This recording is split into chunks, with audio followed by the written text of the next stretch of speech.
நீங்கள் எந்த விஷயத்தில் உறுதியாக இருக்கணும்னு நினைக்கிறீங்களோ, மன உறுதியாக இருக்கணும். நீங்கள் ஒரு விஷயத்தை ஆரம்பிக்கிறீங்க, ஒரு பழக்கத்தை கடைபிடிக்கிறீங்க, அந்த பழக்கத்தில் நீங்கள் மன உறுதியோடு இருக்கணும். அதில் வந்து தடுமாறிடக்கூடாது அப்படின்னா, அதை நீங்கள் மற்றவங்களுக்கு கொடுக்கணும். மற்றவங்களுக்கு நீங்கள் எதை கொடுக்குறீங்களோ அந்த விஷயத்தை தான் நீங்கள் உறுதியாக கடைபிடிப்பீங்க. உதாரணத்துக்கு நம்ம உணவு கட்டுப்பாட்டுக்கே வரும். இப்போ நல்ல காய்கறிகள் பழங்கள்லாம் சாப்பிடணுன்னு ஆசைப்பட்றீங்க அப்படின்னா, நீங்கள் மற்றவங்களுக்கும் அதை கொடுக்கணும். மற்றவங்களுக்கும் நல்ல காய்கறிகள் பழங்கள் கொடுக்கணும். அப்போ தான் நீங்கள் அந்த உணவை சாப்பிட்றதுல உறுதியாக இருக்க முடியும்.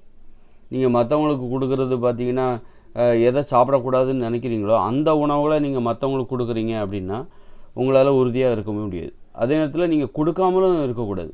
நீங்கள் காய்கறிகள் பழங்கள் கீரைகள் கிழங்குகள் இந்த மாதிரி இயற்கை உணவுகளை சாப்பிடணும், மனித உணவுகளை சாப்பிட வேண்டும் என்று நீங்கள் அதில் வந்து உறுதியாக இருக்கணும், தடுமாற்றமே இருக்கக்கூடாது அப்படின்னா, அப்போ நீங்கள் மற்றவங்களுக்கு அதை கொடுத்து தான் ஆகணும்.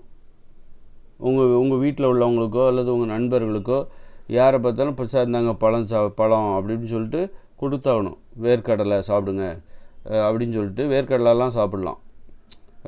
அந்த மாதிரி நீங்கள் என்ன உணவு சாப்பிட்றீங்களோ, ஒரு உணவு கட்டுப்பாட்டை கடைபிடிக்கிறீங்க, அந்த உணவு கட்டுப்பாட்டில் நீங்கள் உறுதியாக இருக்கணும். இந்த உணவுகளை நான் சாப்பிட்றதுல எனக்கு தடுமாற்றமே இருக்கக்கூடாது அப்படின்னா அந்த உணவுகளை நீங்கள் மற்றவங்களுக்கு கொடுக்கணும். கொடுக்காமல் இருந்தாலும் உங்களால் அதில் உறுதியாக இருக்க முடியும்.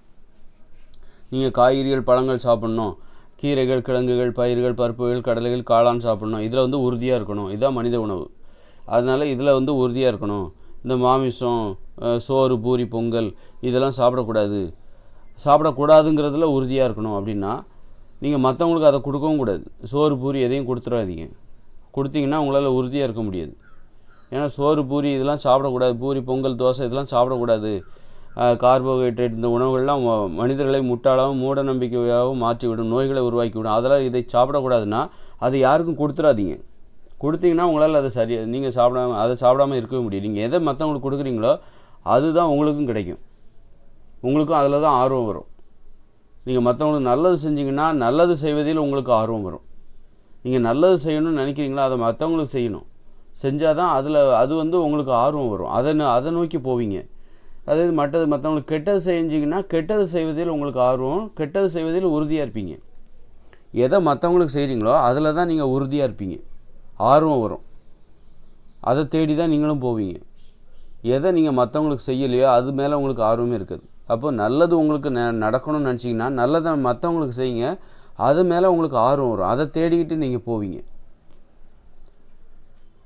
நம்ம உணவு கட்டுப்பாடு தான் இங்கே மிக மிக முக்கியம். உணவு கட்டுப்பாடு. அப்போ உணவு கட்டுப்பாட்டோடு இருக்கணும் அப்படின்னா நம்ம வந்து இந்த மாதிரி மாமிசம்லாம் சாப்பிடக்கூடாதுன்னா மாமிசத்தை யாருக்குமே கொடுக்காதீங்க. இப்போ காய்கறி பழங்கள் கீரைகள் கிழங்குகள் தான் சாப்பிட்ணும், பயிர்கள் பருப்புகள் கடலைகள் காளான் இந்த மனித உணவுகளை மட்டுமே சாப்பிட்ணுன்னா அதை மட்டும் சாப்பிட முடியும் நம்மளால், அது மட்டும் நாம் சாப்பிட்டுட்டே இருக்கலாம் அப்படி கிடையாது. அது நீங்கள் மற்றவங்களுக்கு கொடுக்கணும். உங்கள் நண்பர்களுக்கு உங்கள் வீட்டில் உள்ளவங்களுக்கு இதெல்லாம் கொடுத்தா தான் நீங்கள் அந்த உணவை சாப்பிட முடியும். இல்லைன்னா முடியாது, சாப்பிடவே முடியாது. அதே நேரத்தில் நீங்கள் எதை சாப்பிடணும்னு நினைக்கிறீங்களோ அந்த உணவுகளை தவிர்த்து விட்டு பிற உணவுகளை கொடுக்குறீங்கன்னு வைங்க. நீங்கள் நினைக்கிறது காய்கறிகள் பழங்கள் கீரைகளை சாப்பிடணும்னு நினைக்கிறீங்க. ஆனால் நீங்கள் மற்றவங்களுக்கு என்ன கொடுக்குறீங்க, சோறு பூரி பொங்கல் அப்படின்னு கொடுக்குறீங்கன்னு வச்சுக்கோங்க. உங்கள் வீட்டில் உள்ளவங்களுக்கு நல்ல கடைக்கு போயிட்டு பப்ஸு கேக்கு இது மாதிரி வாங்கி கொடுக்குறீங்க. ஆனால் இதை நீங்கள் சாப்பிடக்கூடாதுன்னு நினைக்கிறீங்க அப்படின்னா உங்களால் அதை சாப்பிடாமல் இருக்க முடியாது. ஏன்னா நீங்கள் அதை தான் மற்றவங்களுக்கு வாங்கி கொடுக்குறீங்க. எதை நீங்கள் மற்றவங்களுக்கு வாங்கி கொடுக்குறீங்களோ அது மேலே தான் உங்களுக்கு ஆர்வம் அதிகமாகும், ஈடுபாடு அதிகமாகும். அதனால் நல்ல விஷயத்த மற்றவங்களுக்கு செய்யுங்க, உங்களுக்கு நல்லது வந்து தேடி வரும். இது வந்து அற்புதமான விதிமுறை. நல்ல விஷயங்கள் உங்களுக்கு வரணும், வேறு வழியே இல்லை, உங்களுக்கு நல்லது தான் வரணும் அப்படின்னா நீங்கள் மற்றவங்களுக்கு வந்து நல்லது செய்யுங்க.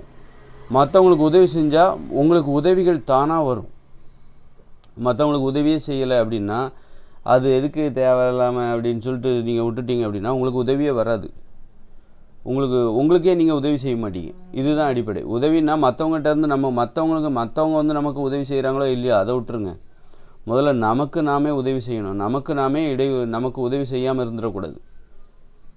நமக்கு நாமே உதவி செய்யணும்னா மற்றவங்களுக்கு உதவி செய்யுங்க. அதனால் அப்போ மற்றவங்ககிட்ட இருந்து உங்களுக்கு உதவி வருது இல்லையோ உங்களுக்கு நீங்களே உதவி செஞ்சுப்பீங்க. இதுதான் அடிப்படையான விதிமுறை. அதனால் ஒரு எந்த விஷயத்தில் நீங்கள் உறுதியாக இருக்கணும்னு நினைக்கிறீங்களோ, எந்த பழக்கத்தில் உறுதியாக இருக்கணும்னு நினைக்கிறீங்களோ அதை நீங்கள் மற்றவங்களுக்கு கொடுங்க. இப்போ மற்றவங்களுக்கு நீங்கள் வந்து சிகரெட்டு, பீடி இதெல்லாம் கொடுக்குறீங்கன்னா அதில் தான் உங்களுக்கு ஆர்வம் அதிகமாகும். அதில் நீங்கள் உறுதியாக இருப்பீங்க. அதை விட்டு நீங்கள் விலகிடவே மாட்டீங்க. மற்றவங்களுக்கு நீங்கள் வந்து சரக்கு வாங்கி கொடுக்குறீங்க, மதுபானம் வாங்கி கொடுக்குறீங்க அப்படின்னா அதில் நீங்கள் அந்த விஷயத்தில் நீங்கள் உறுதியாக இருப்பீங்க. மற்றவங்க உங்களுக்கு வாங்கி தராங்களோ இல்லையோ அந்த விஷயத்த நீங்களே வாங்கி அடிக்கடி குடிச்சிட்டு இருப்பீங்க. ஏன்னா அதை நீங்கள் மற்றவங்களுக்கு வாங்கி கொடுக்குறீங்க. அது மாதிரி மற்றவங்களுக்கு நீங்கள் அறிவை கொடுத்தா அதை தேடி நீங்கள் போவீங்க. மற்றவங்க உங்களுக்கு அறிவு தராங்களோ இல்லையோ ஆனால் அதை தேடி நீங்கள் போவீங்க. அதை தேடி போகிறதுல நீங்கள் உறுதியாக இருப்பீங்க. அதனால் உங்களுக்கு என்ன தேவையோ அதை நீங்கள் மற்றவங்களுக்கு கொடுங்க. கொடுங்க. அப்போ அது வந்து உங்களுக்கு வந்து கிடைக்கும். இது ரொம்ப அற்புதமாக இதை வச்சுக்கிட்டே நம்ம வாழ்க்கையை வந்து அதுக்கு தகுந்த மாதிரி நம்மளுடைய செயல்பாடுகளை மாற்றணும். உணவில் கட்டுப்பாடாக இருக்கணுமா, நாம் என்ன உணவு சாப்பிடணும்னு நினைக்கிறோமோ, எதை சாப்பிட வேண்டும், எதை சாப்பிடக்கூடாது, அதில் உறுதியாக இருக்கணும். அப்படின்னா சாப்பிட வேண்டிய உணவுகளை பிறருக்கு கொடுங்க. உங்கள் வீட்டில் உள்ளவங்க, வேலை செய்கிறது, இப்படி எங்கெல்லாம் வாய்ப்பு கிடைக்கோ நீங்கள் என்ன உணவுகளை சாப்பிடுவீங்களோ அதை மற்றவங்களுக்கு கொடுங்க. என்ன உணவுகளை சாப்பிட வேண்டும் அப்படின்னு நினைக்கிறீங்களோ அதை மற்றவங்களுக்கு கொடுங்க. அப்போ தான் நீங்கள் அதில் உறுதியாக இருக்க முடியும். பகிர்ந்து உண்ணணும். அதுதான் வந்து ரொம்ப அடிப்படை.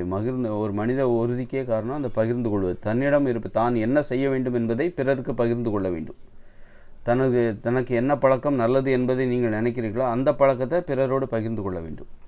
நீங்கள் எதை பிறரிடம் பகிர்ந்து கொள்கிறீர்களோ அதில் உறுதியாக இருப்பீர்கள். அதை தேடித்தான் நீங்களும் போவீர்கள்.